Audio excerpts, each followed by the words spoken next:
Muito boa noite a todos. Para mais uma doutrinária da nossa querida Sociedade Espírita José Pititinga, iniciando nessa noite, para que tenhamos uma semana de muita luz, de muita paz, com muita gratidão ao nosso Pai Maior. Para todos os nossos queridos irmãos também que irão nos acompanhar no nosso canal do YouTube depois, sejam todos muito bem-vindos também. E assim vamos iniciando a nossa doutrinária de hoje, como de praxe, com a nossa prece inicial. Divino e amado Mestre Jesus, é com muita gratidão que estamos aqui mais uma vez, reunidos em Teu nome, Senhor, para glorificar, para louvar, para agradecer por mais uma oportunidade na vida de cada um de nós. Agradecendo sempre ao nosso Pai Maior pela oportunidade de estarmos reencarnados, passando pelas provas, pelas expiações deste planeta, que tão é necessário para cada um de nós que aqui estamos. A dor nos convida à transformação, e que essa transformação ela venha como um lenitivo para o nosso caminhar. Neste momento, Senhor, pedimos a Tua proteção divina aos nossos queridos irmãos do Rio Grande do Sul, que está passando por este momento tão difícil, com as chuvas, que muitos estão desabrigados, perdendo suas casas, seus familiares, passando momentos de dor, mas que também, Pai, neste momento tão difícil, a luz, a generosidade, a paz, que comove os corações daqueles que estão aqui, que somos nós, em ajuda desses queridos irmãos. Que os benfeitores espirituais, socorristas, do plano maior, estejam lá, dando todo um aparato necessário aos nossos irmãos que estão retornando para a pátria e para aqueles que ficaram e que perderam todos os seus bens materiais. Que tenham força, fé, coragem para continuar. E assim seguimos na nossa caminhada, o propósito da caridade, no bem servir. Como o Mestre Jesus aqui, quando Ele esteve no meio de nós, Ele bem fez. Que Ele pregou o amor, Ele pregou a paz, Ele pregou o bem servir. O Mestre teve todas as virtudes necessárias. E que nós, seguindo o seu exemplo, possamos seguir no nosso caminhar, com as dificuldades que ainda esse mundo permeia, mas que é necessário para cada um de nós. Que nesse instante, recebemos as graças divinas e a energia que paira neste salão, neste momento, dessa querida Sociedade Espírita, pelos benfeitores desta casa, envolvendo a todos nós nessa energia de luz e de amor. Envolvendo, nós pedimos, o corpo diretor desta casa, o nosso querido irmão Edson, presidente, todos os coordenadores e trabalhadores desta seara divina, os nossos irmãos que aqui são assistidos, todos aqueles que são simpatizantes da doutrina, que estão aqui conosco, E pedimos que envolva o nosso querido irmão palestrante da noite, nosso querido irmão Jacó, para que ele possa discorrer a sua mensagem da melhor maneira possível, trazendo reflexões maravilhosas para nós, para o nosso caminhar. Que a tua paz e a tua luz, Senhor, permaneça sempre conosco, hoje e sempre. Que assim seja. E nesse instante, eu convido o nosso querido irmão Jacó, para que ele se faça presente, que ele venha discorrer o seu trabalho na noite de hoje, trazendo a sua mensagem de luz e de amor. Seja muito bem-vindo, meu querido irmão.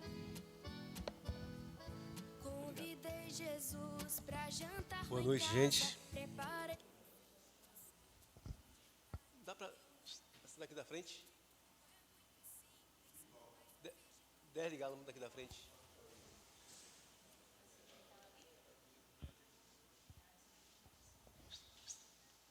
O somzinho aí.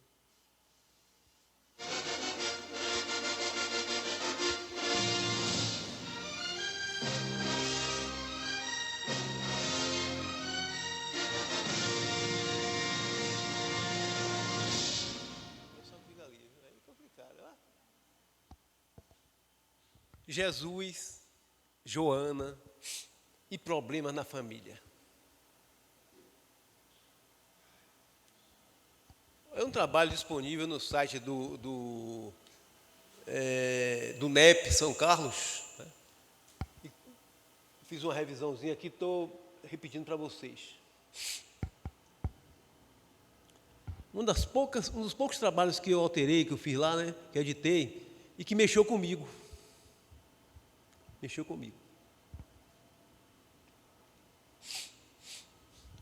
Humberto de Campos, pela psicografia de Chico Xavier, no livro Boa Nova, capítulo 15, nos mostra que, daquela multidão de seguidores que estavam sempre em torno de Jesus, que estavam ali na beira do lago, ouvindo aqueles ensinamentos, uma mulher se destacava daquele grupo.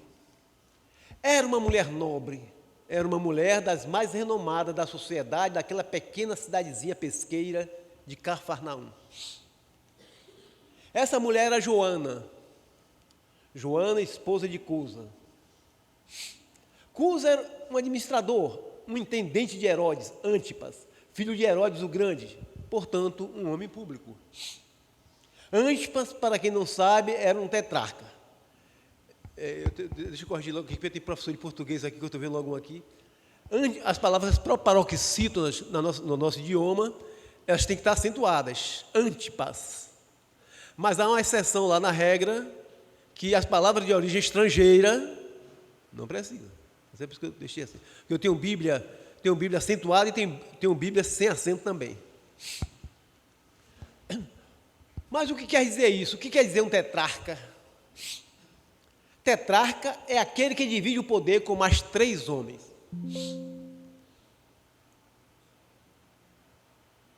Vixe, peraí. Bateria?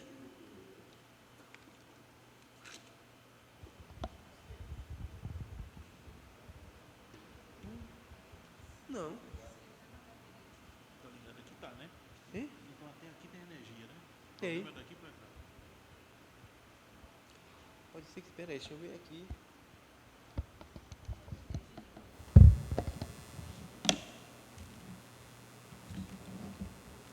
Achei na folgada aqui, deu uma chegada pra frente aí. Vai tudo, viu? Então, Vale que mesmo que ele não tem uma luzinha pra indicar, não, né? Não tem nada. tá bem. Acho que saiu aí. Pronto, né? Então, tetrarca é aquele que divide o poder com mais 3 homens.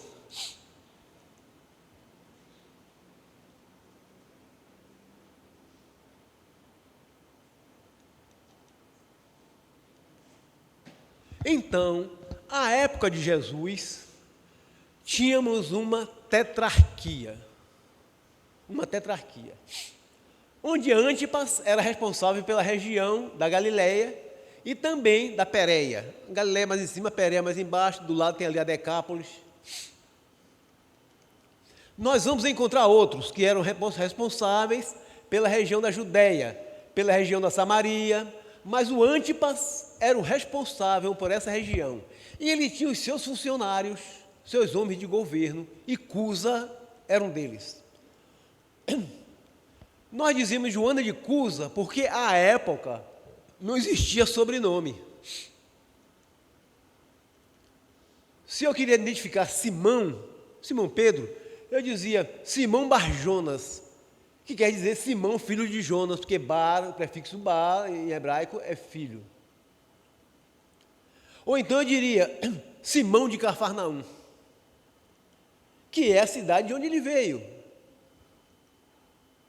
E sendo uma mulher, ela carrega então o nome do marido ou o nome da cidade.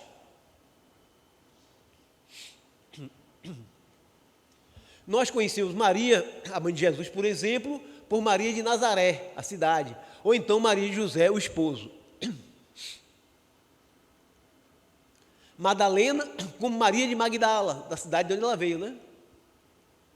Eram essas as formas utilizadas no tratamento para com as pessoas, eram essas as nomenclaturas que se usavam.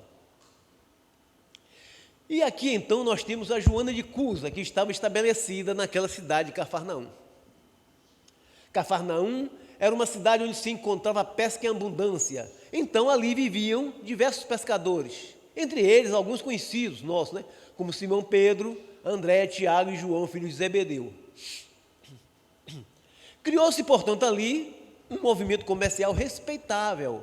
Então era plausível que estivesse um homem representando o governo ali. E esse homem tinha uma esposa. A esposa era Joana de Cusa. E apesar dela ter uma fé verdadeira, ela ainda tinha alguns conflitos íntimos, algumas amarguras no seu coração. Principalmente relacionados à sua casa, ao ambiente doméstico. Porque lá o marido não aceitava aquelas claridades do evangelho que ela sentia tanta alegria em aprender. Então, ela ainda trazia consigo esse conflito. Porque adorava estar às margens do lago ouvindo Jesus, ouvindo seus ensinamentos, mas quando ela chegava em casa, jubilosa, o marido não aceitava de maneira nenhuma. E aquilo a incomodava demais. E ela sabia que Jesus trazia verdades eternas, coisas dignas de serem compartilhadas. Só para ver se isso serve para a gente ou não, vamos fazer uma brincadeira aqui. Quantos homens tem aqui que tem uma companheira, seja mulher, seja esposa, ou como é que diz, namorada ou noiva, que ele está aqui e o cônjuge não está? Vou levantar logo o meu aqui, não estou aqui. Olha para aí. Agora vamos para o outro lado. Quantas mulheres tem aqui que tem um cônjuge, que está o namorado, um noivo, que não está aqui junto? Ei, a palestra é boa para todo mundo, já vi. Está vendo você? Esse motivo levou Joana a procurar Jesus. Não é algo bobo. Mas que a gente não pense em ficar só nisso, no campo religioso, em todos os campos. Você vai ver isso aí. Porque o esposo, então, não ficava com ela, não fazia como ela, parte daquele colégio de discípulos que Jesus estava montando para trazer a boa nova do reino. Por que o marido não vinha também? Essa era uma pergunta que a atormentava. Nesse sentido, então, certa vez, ela decide procurar Jesus em secreto. Então, acaba-se uma pregação, já está noitinha, e ela vai atrás de Jesus. Jesus se encontrava na casa de Simão Pedro. Então, essa mulher chamada Joana se desloca, se dirige até a casa de Simão. Mas o que chama a nossa atenção aqui, nessa narrativa, é o seguinte: ela era uma pessoa rica, de muitos bens materiais, mas aqui a narrativa nos fala que isso não é garantia de felicidade, isso não é garantia de uma vida em paz. Muito pelo contrário, era exatamente por conta disso que o seu esposo tinha tantas dificuldades em aceitar os ensinamentos de Jesus. Porque hoje, quando nós pensamos em termos de evangelho, às vezes nós deixamos misturar com nossas paixões, quase sempre. Então nós imaginamos que as pessoas que detêm recursos materiais e financeiros são pessoas felizes, são pessoas que têm mais facilidade. Nós mesmos dizemos, vez ou outra, quisera eu ter poder, prestígio e renome. Quisera eu ter isso. Mas aqui nós temos uma mulher que detém tudo isso, mas padece aflições no seu núcleo familiar, dizendo para nós de maneira clara, o recurso material não está atrelado à garantia de compreensão, de afeto, de amor, de felicidade. Não está, nunca esteve, aliás, nunca esteve. E é motivada por essas questões que Joana de Cusa se dirige até Jesus, que estava na casa de Simão. Ali, ela conversa com o mestre. E durante um longo período, ela expõe a longa série das suas contrariedades íntimas, dos padecimentos que ela vinha sofrendo na sua casa. Então, ali, ela se sente confortável com o Messias. Ela abre o seu coração e ela fala de tudo que ela estava sentindo de maneira angustiosa.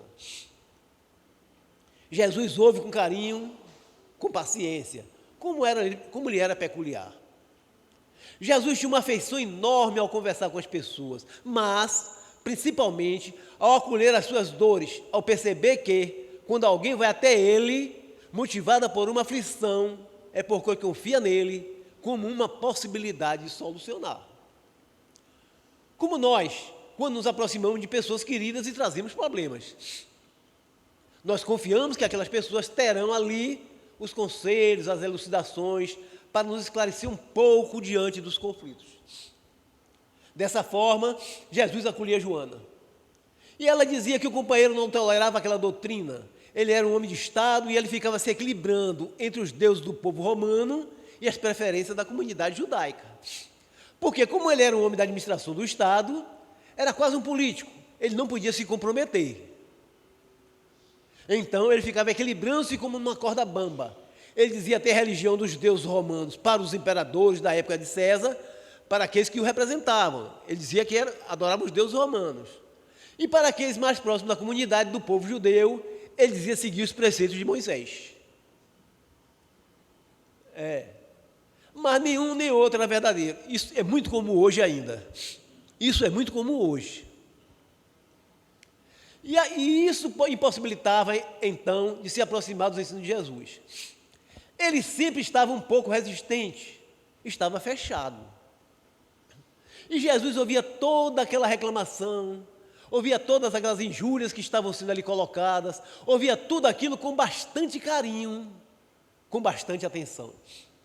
Nesse sentido, Joana confessa os temores, confessa os desgostos e diz que era muito complicada a relação que estabeleceu-se agora entre ela e o companheiro. Parece que não estava encaixando. Ela chegava motivada, dentro de umas questões do dia a dia que ela repensava, mas o marido, sempre fechado, não ouvia. Aquilo para ela era quase que o fim. Por isso que ela foi ali, se colocando ali sozinha, durante a noite, para procurar Jesus e pedir a ele um tipo de ajuda, um tipo de auxílio.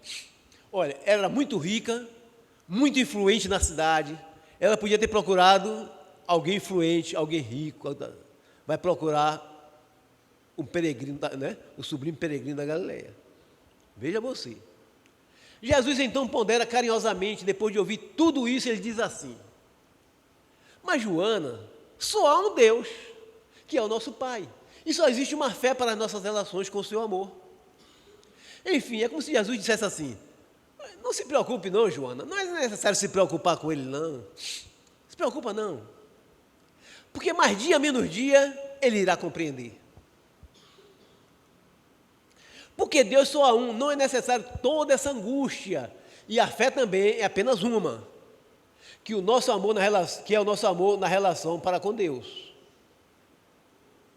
Essa é a verdadeira fé. Então, para que angustiar? Para que angústia? Para que angústia, Joana? Mas, percebendo que ela não compreendia o alcance daquelas palavras, Jesus continua e diz assim: certas manifestações religiosas no mundo, muitas vezes, não passam de vícios populares nos hábitos exteriores. Então ele está dizendo assim, olha, tem muitas religiões no mundo, Joana, que não passam apenas de vícios em hábitos externos. Pessoas que se apegam muito mais à letra do que ao sentimento. Se apegam muito mais aos dogmas, aos ritos, às questões superficiais, do que, de fato, aos corações que ali estão se colocando para tentar se afinizar um pouco mais, se aproximar de Deus. E Jesus diz mais, todos os templos da terra são de pedra, Joana. Eu venho, em nome de Deus, abrir um templo novo, da fé viva, no coração dos homens. Então está dizendo assim, olha, Joana, agora vai mudar. Antes nós vinculávamos o nosso contato religioso com Deus em um local físico, em um templo de pedra. Mas eu venho mostrar à humanidade que o local onde nós nos relacionamos com Deus é no templo do nosso coração. Não tem muito esforço agora mais não. Mas por que será que Jesus dizia essas palavras a ela? Parece até que ele estava fugindo do assunto. Ela está perguntando uma coisa, Jesus está fazendo, como a gente diz, um cerca-Lourenço. Né? A questão aqui é, o mestre estava querendo dizer o seguinte, não se preocupe, quando ele quiser, ele poderá aceitar sim a boa nova. Porque ele não vai precisar ir até uma cidade, até um templo, até um sacerdote. Ele pode encontrar por ele mesmo a afeição a Deus no seu templo íntimo, no seu coração, no seu sentimento. E eu me lembro de uma história de René Descartes. René Descartes com... Como é o nome dele, meu Deus?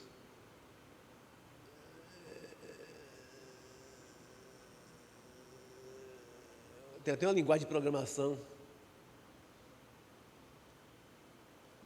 Me esqueci o nome do... Hein? Pascal. Obrigado. Pascal um dia... Pascal andava bem doentinho, sempre foi doentinho, né? Um gênio na matemática, na geometria, né? Desvendou o cálculo geométrico que ninguém tinha desvendado. Mas ele era muito fraquinho, muito franzinozinho. E aí começou a estar pior. E a irmã dele chamava Blaise, né? Blaise Pascal. Blaise, meu irmão, você precisa se encontrar com Deus. Todo dia ela dizia isso. Né? E Blaise, meu irmão, quando o dia Blaise começou a tossir muito, Blaise, eu não disse para você, você tem que se encontrar com Deus, Blaise. Ele disse, mas minha irmã, eu já me encontrei com Deus. Blaise, você nunca foi em uma missa? Você nunca foi... Blaise, se encontrou com Deus aonde, Blaise? Ele disse, na infinitude das coisas. É brincadeira? Então, é o que Jesus está dizendo, mais ou menos isso aí também. Então, às vezes, pode ser que Cusa, Jesus dizendo, então, às vezes, pode ser que Cusa esteja no deserto, mas nesse dia, ele se arrependa e decida, então, procurar novas manifestações para a sua vida, novas ações, novas possibilidades. Nesse dia, se ele assim o quiser, Deus estará lá, no íntimo do seu coração, para respondê-lo. E assim, é isso que Jesus está dizendo. Não precisa se preocupar, mas ainda assim, ela não conseguia compreender. E Jesus esclarece um pouco mais e diz o seguinte: entre o sincero discípulo do Evangelho e os erros milenares do mundo, começa um combate sem sangue na redenção espiritual. Então, o que Jesus está querendo dizer? Olha, é normal que se dê um tipo de encontro um pouco mais rústico, um encontro um pouco mais fortuito, quase que de guerra, Joana. Porque nós estamos lidando com hábitos e posturas milenares, como, por exemplo, essa de Cusa. De quê? De declarar os nossos votos religiosos apenas para adquirirmos vantagem no mundo físico. Isso é tanto como entrevista de emprego que você vai ver, rapaz. O cara fica sondando o entrevistador que religião é. Eu também sou. Então, às vezes, se eu quero me aproximar de alguém, eu digo que eu sou da religião daquela pessoa. É muito comum isso hoje em dia, 2000 anos depois. Se eu quero me aproximar, ter um destaque no meu serviço, eu me faço alguém que professa tal tipo de religião. E aqui, Jesus está falando que para mudar isso dá trabalho. 2000 anos não conseguiu mudar ainda. Porque são milênios que nós assim o fizemos, apenas como uma forma de negócio com Deus. Então nós negociamos também com nossas questões religiosas. É isso que aqui Jesus está falando. E isso não se muda de um dia para a noite. São milênios de erro, como nós sabemos com o Espiritismo, que detemos em muitas encarnações aqui no nosso bojo da memória. Entretanto, hoje, Jesus nos oferece uma nova oportunidade. É sobre isso que o mestre está comentando. Agora é possível mudar essa prática, só que não é de um dia para o outro. Porque nós estamos lidando com o hábito de milênios. E aí Jesus continua. O teu esposo não te compreende a alma sensível, Joana? Compreendeste-á um dia.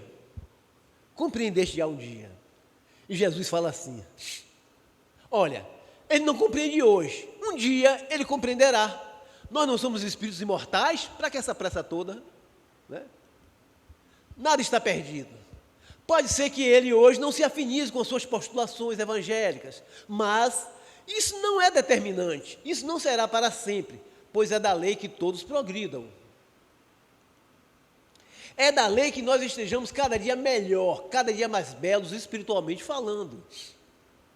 Então, acalme e espera, Joana. Acalme e espera. E aí ele continua. Ele é leviano e indiferente? Ô, Joana, ama a si mesmo. Ama a si mesmo. Não te acharias ligado a ele se não houvesse para isso uma razão justa. Se hoje eu não sou compreendido no meu lar, na minha casa, com os meus pais, não há problema. Isso não é determinante na lei. Nós temos que amá-los. Por quê? Porque nós estamos juntos, não estamos juntos de improviso. Nós não estamos ligados por um erro, por uma confusão, por um acaso. Há um motivo. Há um motivo. Se Deus nos conhece e conhece também nossos irmãos, se Ele nos colocou próximos, é porque há algo que nós devemos aprender, trocar, colaborar um com o outro. Isso é muito importante. Jesus está conscientizando Joana de Cusa acerca disso e diz assim, serve Ele com a sua amorosa dedicação, assim estarás cumprindo a vontade de Deus. Gente, isso é tão difícil. Problemático. Vontade de Deus. Joana, os sãos não precisam de médico, Joana. Então, olha, a força das palavras de Jesus, utilizando aqui de uma lógica clara, dizendo assim, mas veja só, se você que agora está se dedicando ao Evangelho, está mudando as suas visões do mundo, sendo uma pessoa mais afável, mais doce, saiba, Joana, que Deus coloca os melhores médicos perto daqueles que estão com as chagas mais graves. Rapaz, isso é duro. Então, se você se fortalece moralmente, espiritualmente para ajudar, prepare-se. Chegará aquele que necessita de muita ajuda. Todos nós aqui estamos nos preparando para ajudar alguém. Não tenha dúvida disso. É isso que Jesus está colocando. Então, se você que é a companheira afetiva de Cusa, não consegue dobrar o seu coração, quem conseguirá, Joana? Quem conseguirá? Aguarde, tenha fé, persista. Nesse sentido, então, Humberto de Campos nos narra que era possível entrever um brilho suave nos olhos daquela formosa dama que estava com uma íntima satisfação diante daqueles novos esclarecimentos. Mas algo ainda palpitava no seu peito, algo ainda não estava tão bem estruturado, apesar de encantada com aquele sentimento que Jesus emanava ao dizer aquelas palavras, algo ainda incomodava aquela mulher. Nesse sentido, ela toma força e diz, mestre, vossa palavra me alivia o espírito atormentado. Entretanto, eu sinto uma dificuldade extrema para o entendimento recíproco no ambiente do meu lar. Gente, você, Senhor, não julga acertado que eu lute para impor os meus princípios à Cusa? Agindo assim, eu não estaria reformando Cusa para o vosso reino? Olha, queria botar Jesus no estreito, né? Então, o que é que ela está dizendo? Olha, Senhor, mas eu tenho uma ideia. Eu tenho um desejo. O que é que você acha de eu impor isso para ele? É assim ou acabou? Isso é tão comum, rapaz. Isso é tão comum no dia de hoje, 2000 anos depois. Né? É assim ou acabou? É do meu jeito ou não tem mais? O que você acha de eu falar assim? Olha aquela pergunta de Jesus. Né? Ou você compartilha das mesmas ideias que eu, ou então, entre nós, irá haver uma cisão. Para quê? Para que eu quero um marido desse? É mais ou menos assim, né? Assim eu não estou colaborando com ele, Senhor, para que ele também consiga entrar nesse reino de amor que você tanto fala? Então, gente, olha o alcance desse pensamento, dessas palavras que a Joana aqui coloca, e para Jesus. No coração dela, ela tinha certa razão. Ela tinha certa razão. Só que, mas Jesus é sem razão. Jesus é sem razão. Pela nossa lógica mundana, não dá para compreender Jesus.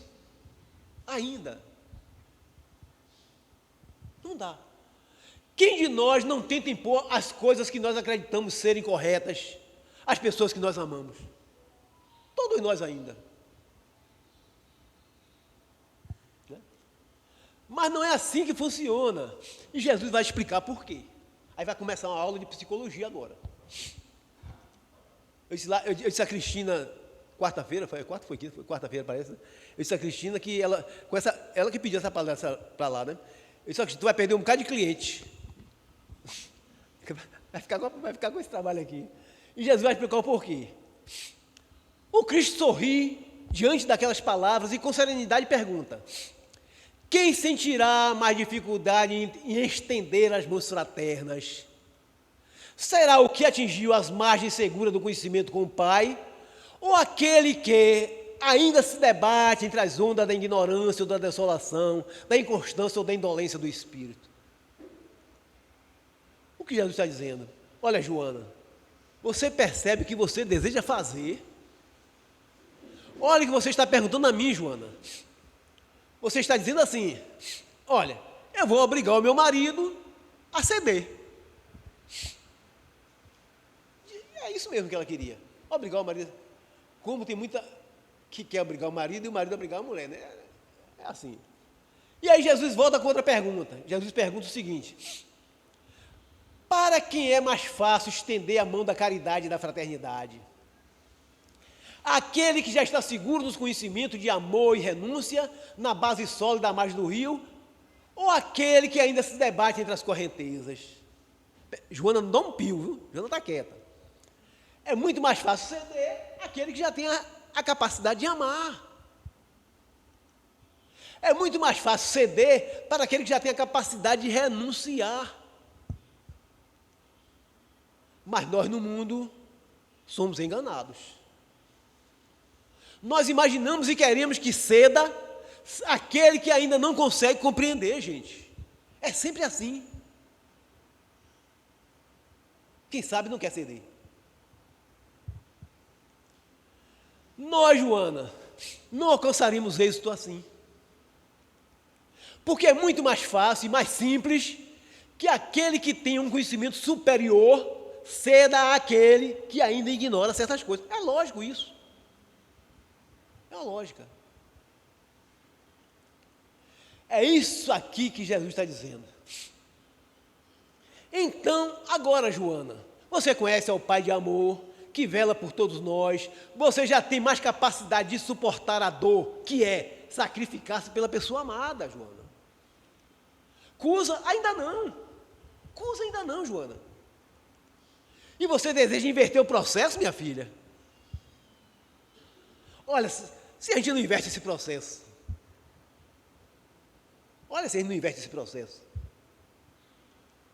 Você quer mesmo cobrar dele uma mudança de postura, um sacrifício, que hoje você é a mais capacitada a fazê-lo? Joana não dá um pio, está quietinha aí, não dá um pio. Olha quem ela foi provocar. É isso que Jesus está colocando aqui para nós. E isso mexe com a gente, essas palavras de Jesus são muito fortes, gente. Você não consegue rebater. E ele continua dizendo assim: já quanto à imposição das suas ideias, reflitamos, Joana. Por que motivo, então, Deus não impõe a sua verdade aos tiranos da terra? Meu Deus. Por que Deus não faz isso, Joana? Então Jesus aqui já está levando o ponto de reflexão da conversa. Está levando o ponto de reflexão. Vamos ver onde ele vai chegar. Ele está dizendo assim: olha, Joana, mas se você deseja obrigar alguém a pensar como tu, por que acreditas que isso seja o mais correto? Por que será que Deus não obriga a todas as pessoas que têm condutas mais equivocadas a pensar como ele? Com amor, com ternura, com bondade. Né? Não parece lógico? Nós podemos nos indagar, por que existem pessoas que padecem miséria, fome, sede, enquanto outros parecem que lucram? Não seria mais simples Deus não estalar de dedos, e ele nem tem dedo, né? Mas não seria tão simples para Deus, de uma hora para outra, falasse assim: eu quero agora que o mundo seja bom. E todos assim o ficaram. Mas por que Deus não faz? Porque a inocência nossa é pensar que está tendo uma ideia que Deus, que é o amor e inteligência suprema do universo, não teve. Joana está tendo uma ideia aí que ela achou que Deus não tivesse essa ideia. É isso que nós pensamos também. Mas por que ele não impõe, ele não impôs, que é impor bem às pessoas? Aí todo mundo fica bom. Em posição de Deus, todo mundo fica bom. Então será que eu estou mais inteligente do que Deus? Ou será que é melhor pensar numa postura mais humildezinha aí? Reflitamos, porque talvez essa não é a melhor possibilidade. Porque se assim fosse, Deus já haveria feito. Se é a melhor possibilidade, Deus teria feito. É para essa reflexão que Jesus está chamando, dizendo assim: olha, Joana, se você quer impor esse tipo de pensamento em Cusa, não seria melhor Deus impor?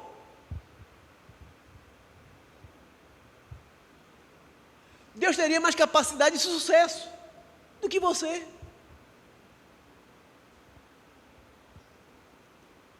Mas por que ele não impôs? E aí Jesus mesmo responde: a sabedoria celeste, Joana, não extermina as paixões de jeito nenhum. Transforma-as. Transforma-as. Deus, que é esse Pai amoroso, não extermina, não acaba, não extingue, não joga fora as nossas paixões, os nossos defeitos, os nossos desacertos, mas transforma-os. Hoje no mundo nós já sabemos o quanto é importante, por exemplo, a questão da reciclagem. Porque não existe um lugar para a gente colocar as coisas fora. Onde é que é o lixo do mundo? Tem um lixo da nossa casa, né? Você vai, põe para fora da sua casa, claro. Mas, e o do planeta Terra? Onde que é o fora do planeta Terra? Aí nós vamos pegar o nosso lixo e jogar para a Lua. Não existe esse fora do planeta, não existe fora. Porque se existisse fora da Terra, onde seria o fora do universo? Deus não cria nada para desperdiçar-se. É uma eterna transformação. Nós olhamos e dizemos assim: olha, Pedro Paraíso tem uma língua um pouco venenosa, conversa um pouco mais do que o adequado, do que o recomendado. Qual seria a solução ao nosso ver para Pedro Paraíso? Corta a língua dele. Deixa ele ficar mudo, não tem problema não. É isso. A solução para Pedro é cortar a língua dele. Corta a língua, deixa ele mudo. Para Deus não. Para Deus não. É? Para Deus é assim: olha, se ele gosta tanto de falar, de conversar, vamos transformá-lo num expoente da palavra do Evangelho. Olha a diferença. Vamos transformá-lo em alguém que vai elucidar, um professor para falar, esclarecer outras mentes que necessitam de uma fala atenciosa. Transforma. Deus nos vê assim. Ele olha para a nossa imperfeição, ou nossas imperfeições, e decide transformá-la.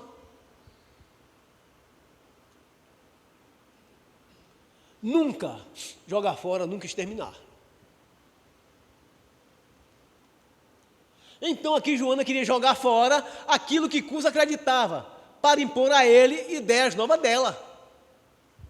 Não funciona. Se funcionasse era uma beleza. E Jesus está falando, não é assim, Joana. Se fosse assim, Deus já teria feito. E ele continua, a sabedoria celeste não extermina as paixões, transforma-as. Aquele que semeou o mundo de cadáveres, desperta às vezes para Deus apenas com uma lágrima só. Pensa muita coisa, uma lágrima. Então nós podemos estar lidando com o maior assassino da terra, alguém que fez uma montanha de cadáveres. E o que é que nós imaginamos? Rapaz, essa pessoa está perdida. Essa está perdida. Mas Jesus está dizendo, de maneira nenhuma. De maneira nenhuma. De maneira nenhuma. Às vezes a pessoa que eu olho e vejo apenas um mar de crueldade, pode ser desperta apenas com uma lágrima. A questão é, de quem? De quem? Que é essa lágrima? Porque às vezes eu quero despertá-lo como se eu tivesse autoridade para fazer. Aí eu imagino, darei um sabão nessa pessoa, agora ela vai aprender uma lição e irá repensar suas atitudes. Mas Jesus está falando, não é assim. Não tem nada de sabão. É uma lágrima só e basta. Mas, de quem é a lágrima? Com quanto esforço e suor aquela lágrima traz reflexões? O quanto de esforço tem ali naquela lágrima? Então, quando coloca que uma lágrima apenas dobra o maior criminoso, é a lágrima de quem? Se for a lágrima de alguém que verteu sangue na renúncia, no sacrifício, aquele doou-se aos outros, é uma lágrima poderosa. Mas se for uma lágrima qualquer, tem até um ditado para isso, né? Lágrima de crocodilo. Né? Não é capaz de modificar coração algum. Então é sobre isso que Jesus está falando. Olha, Joana, quando você fundamentar a sua vida com esse evangelho que você quer falar, quando você vier a praticá-lo, o dia que você chorar para Cusa, ele irá entender o evangelho, na hora. Ele pelo menos irá dar importância a isso que você disse. Porque isso você vive, Joana. Isso você está vivendo. Essa é a diferença. Joana queria transformar uma pessoa sem ela se transformar. Aí é fácil. É o que nós queremos todos aqui. Temos uma compulsão em querer transformar o outro. Não obtém êxito. Não obtém êxito. Não vai ter êxito. É isso que Jesus está querendo dizer para que Joana possa entender um pouco mais. Se modifique primeiro, minha filha, se transforme primeiro. No dia que você chorar, uma pessoa transformada, uma lágrima de uma pessoa transformada. E aí Jesus continua, o pai não impõe a reforma a seus filhos, antes esclarece-os no momento oportuno. Ele vai esclarecendo nos momentos oportunos, aguardando quando a gente dá uma liberdade, a gente abre uma brechazinha, né?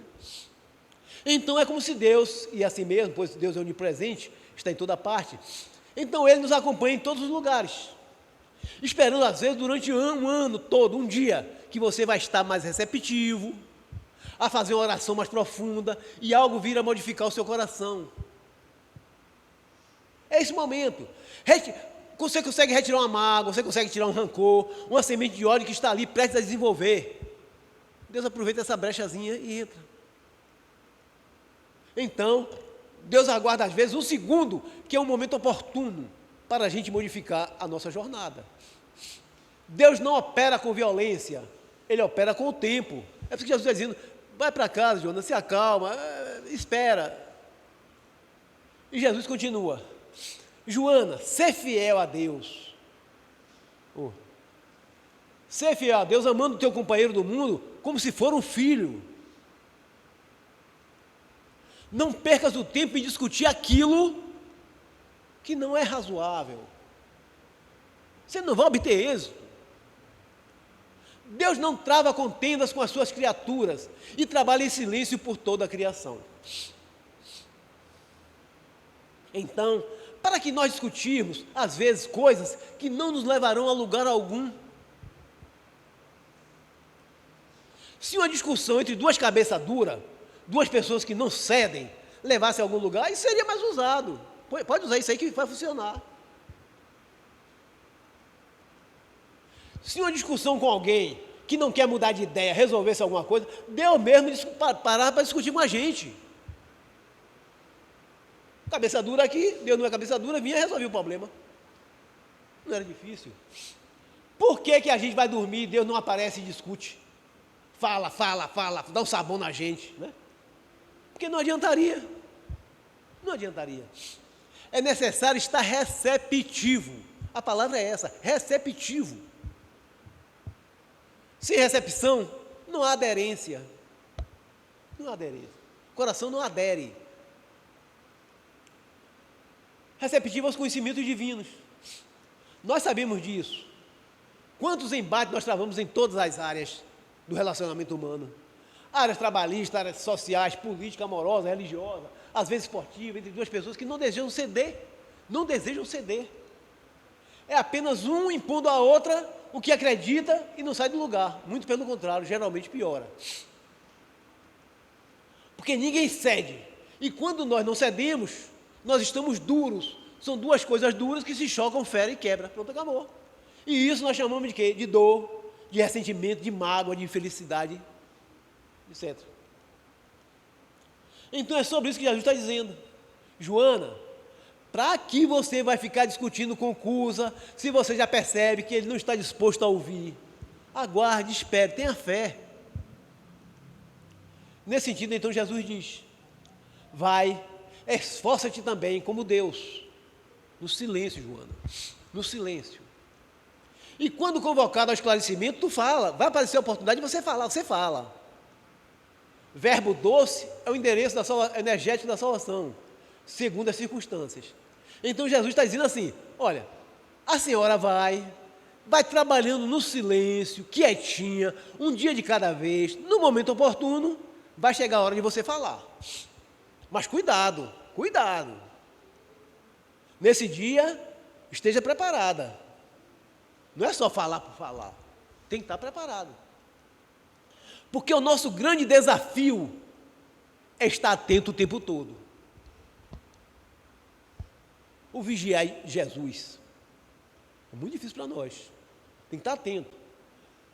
Atento o tempo todo. Por quê? Porque nós não sabemos o dia que Deus contará conosco na sua obra. Você não sabe o dia que Ele vai botar uma pessoa em sua frente para você fazer a obra. Então você tem que estar atento, vigilante. Então nós devemos estar despertos o tempo todo, como se nós estivéssemos de plantão, aguardando o chamado, aguardando a emergência.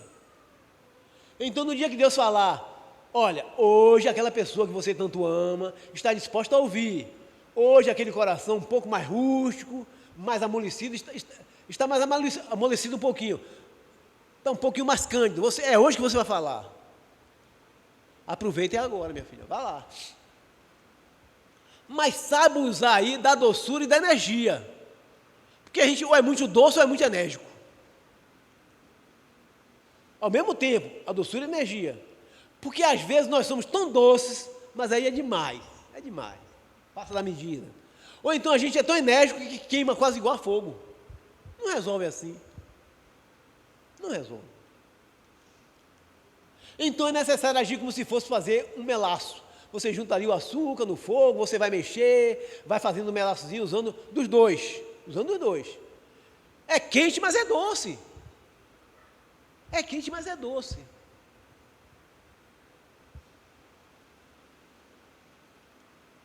É isso que Jesus está dizendo. Fica de plantão, a oportunidade irá aparecer. Mas como que eu posso ter certeza disso, mestre? Porque Deus age assim conosco. Esse é o agir de Deus com a gente. Deus fica do nosso lado, quando Ele vê a oportunidade, Ele usa das pessoas e das circunstâncias para falar ao nosso coração.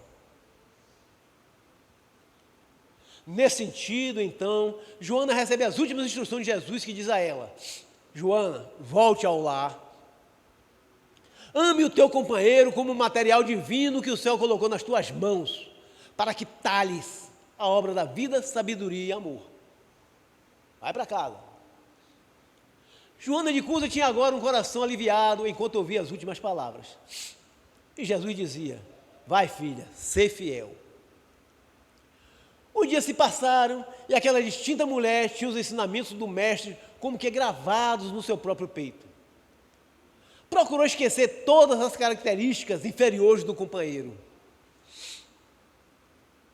Parou para observar somente o que ele possuía de bom, desenvolvendo nas menores oportunidades o embrião vacilante de suas virtudes eternas. Ela deixou de lado as críticas e foi acompanhando o que ele tinha de bom, como se fosse adubando uma sementinha que iria nascer de uma virtude eterna. Foi cuidando com carinho, com cuidado, com zelo. Um pouco mais tarde, os céus os presentearam com um filhinho, que obrigaram agora Joana a dobrar o seu esforço, frutificando mais a cada dia a sua fé. Então, agora, não era apenas um marido, mas também um filho naquele reduto familiar. Agora, os sacrifícios eram dobrados. Passaram-se os anos e as perseguições políticas chegaram até o seu lar. Ele, Cusa, que era um homem de governo, então aquela questão política desabou sobre ele.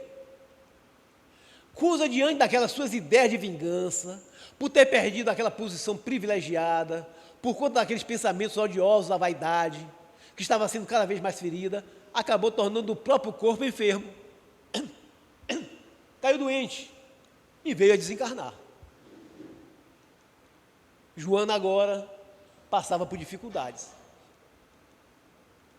Aquela época, mulheres não podiam trabalhar, por isso que havia tanta cortesãs, por isso que havia tantas meretrizes, porque o trabalho para a mulher era muito delicado, por isso que muitas delas vendiam as forças sexuais da alma.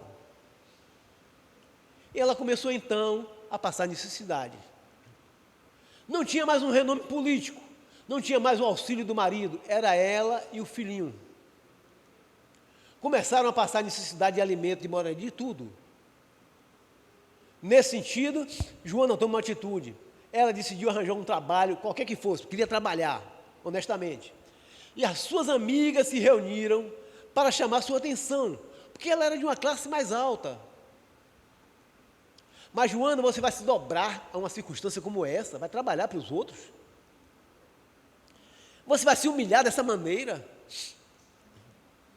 E a viúva de Cusa, no entanto, buscou esclarecê-las, alegando que Jesus igualmente havia trabalhado. Calejadas estavam suas mãos nos serrotes, nos martelos e enxós de uma modesta carpintaria. E que, submetendo-se a uma situação de subalternidade no mundo, se dedicaria primeiramente ao Cristo, de quem se havia feito uma escrava devotada. Agora que eu sou uma serva dele, eu também adquirirei o pão do sustento para mim e meu filho. Humberto de Campos vai nos dizer um pouco mais à frente, ela conseguiu sustentar-se e auxiliar no cristianismo. E passaram-se muitos anos. Estamos agora no ano 68, quando as perseguições ao cristianismo iam intensas, cada vez mais graves, cada vez mais cruéis.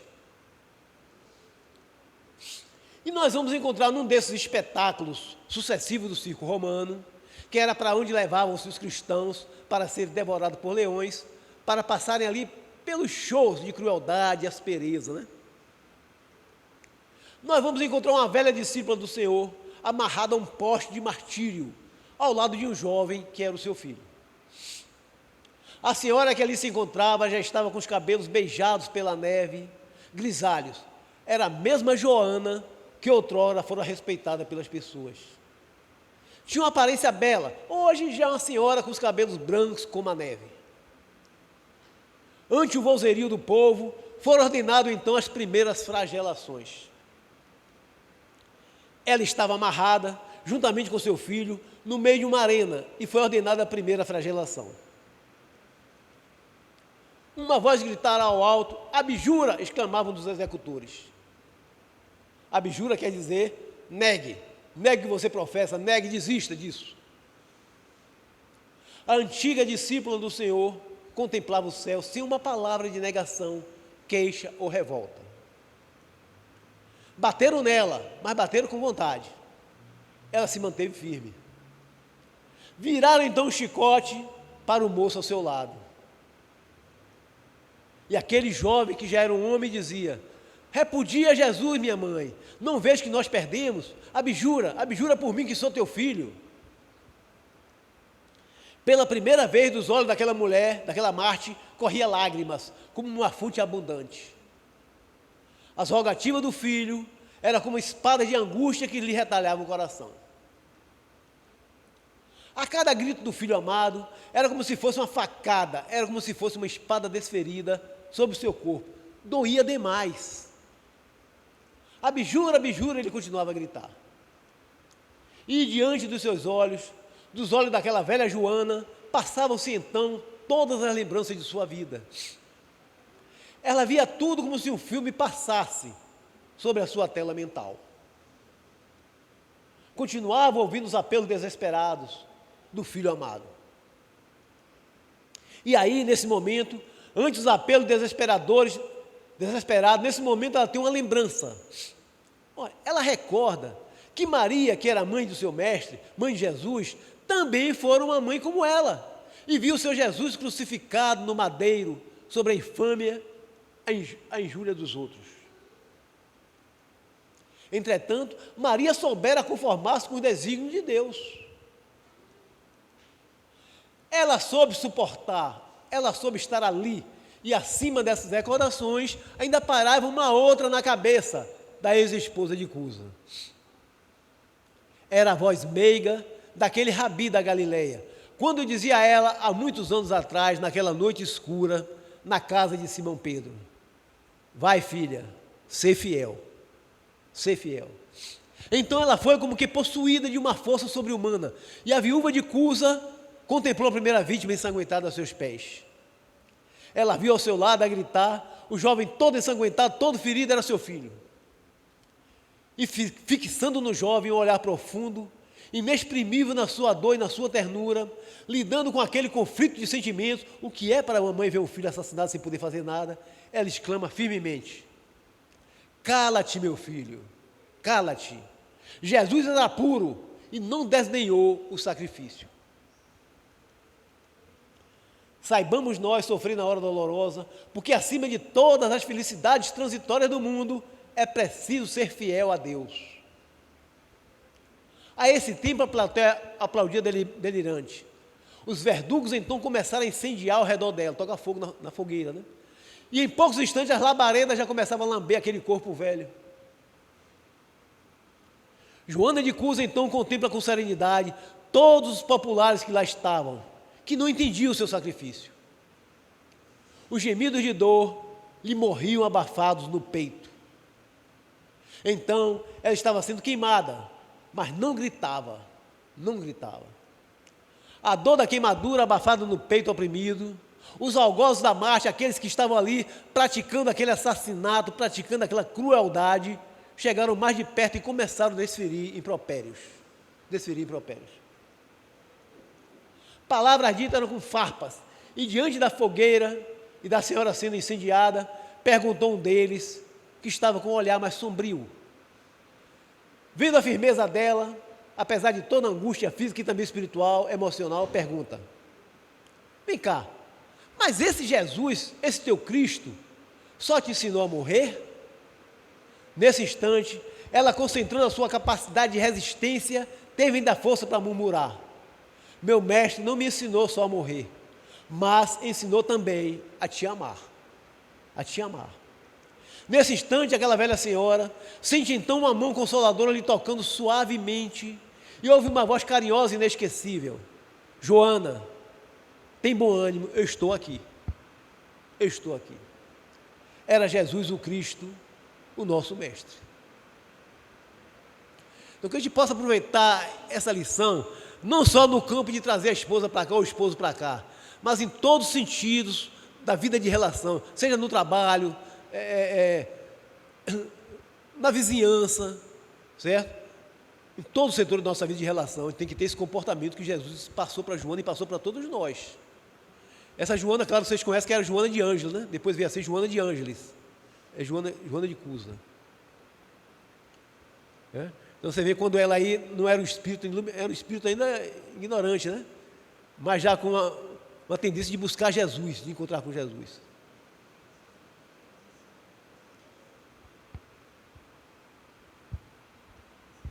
Bem, gente, é isso aí. Obrigado a vocês.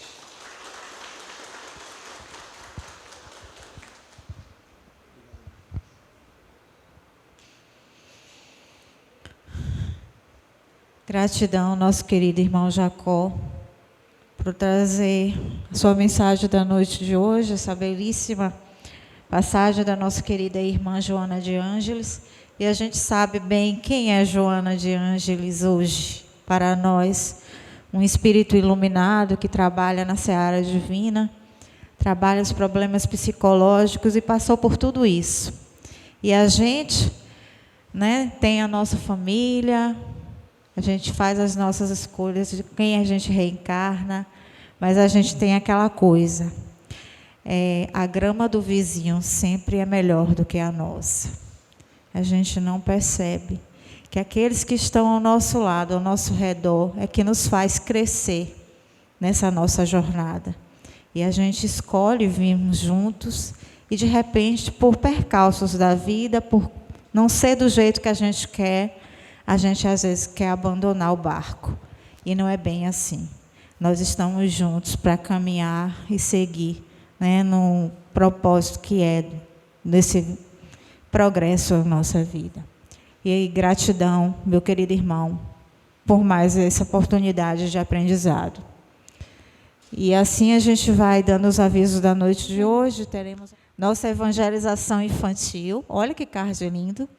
Nós retornamos a nossa evangelização infantil, nesse sábado agora, no dia 4 de maio, e todos os sábados, a partir das 15 horas até as 16h30, nossas evangelizadoras, as tias estão aqui, né? Tia Júlia, tia Rine, tia Mari, tia Carol, tia Nadir, esperando os nossos pequeninos para serem evangelizados, e vamos mostrar o Mestre Jesus para cada um deles. Vamos lá? Próximo. Pronto. Nossos grupos de estudos, né? O nosso estudos da nossa CEGEP vai ter início no dia 7 de maio, né? Agora, terça-feira.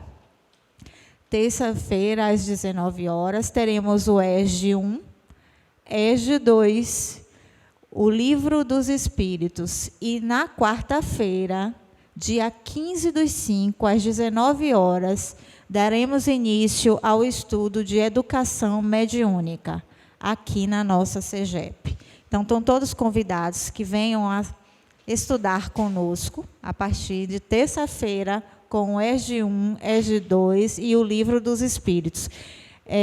O link de inscrição está na bio do nosso Instagram. Então, quem quiser fazer sua inscrição, para os iniciantes, a gente indica o ESG 1, né? Em seguida, quem já fez o ESG 1, vai para o ESG 2. E tem também o estudo do Livro dos Espíritos, quem quer estudar o Livro dos Espíritos, tá? E assim a gente dá seguimento. Mas, próximo, Gênio. Plantão de passes. Nosso plantão de passes também retorna. A casa está muito linda para receber todos. Nosso plantão de passes começa agora de segunda a sexta, das 9 às 10, com o estudo do Evangelho, né? E das 10 às 13 horas, a nossa fluidoterapia. Então, quem está em tratamento ou quem não está, quiser tomar um passe, se harmonizar os chakras, temos uma equipe preparada, esperando todos aqueles que queiram vir estar conosco durante toda a semana, lá, segunda a sexta, das 9 às 10 horas. A gente estuda, primeiro tem o Evangelho, e em seguida, depois das 10 às 13 horas, aí começa os passes com a fluidoterapia. Vale a pena, viu, gente? Se quiser, pode vir. Próximo. Pronto, gente? E assim a gente vai encerrando a nossa doutrinária da noite.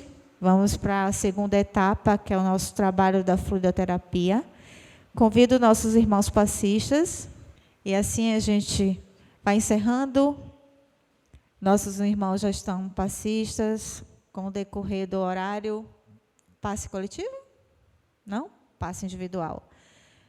Eu convido o nosso querido irmão Edson para que ele venha proferir a nossa prece de encerramento.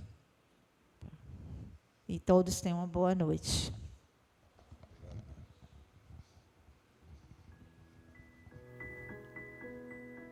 Então, meus queridos irmãos, queridas irmãs, vamos levar nossos pensamentos a Jesus e agradecer ao Mestre por esse momento que Ele nos oportunizou na noite de hoje.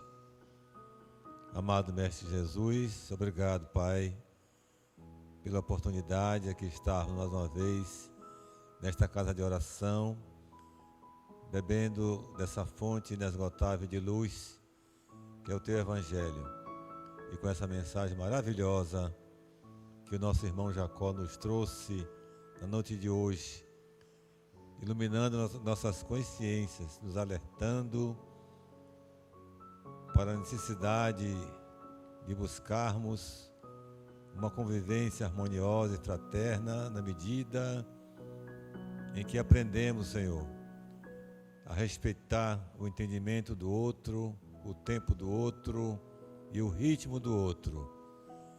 Que haja de parte a parte essa compreensão e que foquemos mais especificamente em nós mesmos, buscando nos melhorarmos como seres humanos, como espíritos em evolução. E que possamos, Senhor Jesus, sempre ser um instrumento da vossa paz. Pai nosso que estás nos céus, santificado seja o vosso nome. Venha a nós o vosso reino. Seja feita a vossa vontade, assim na terra como nos céus. O pão nosso de cada dia nos dai hoje. Perdoai as nossas ofensas, assim como nós perdoamos a quem nos tem ofendido. Não nos deixeis cair em tentação, mas livrai-nos, Senhor, de todos os males. Que assim seja.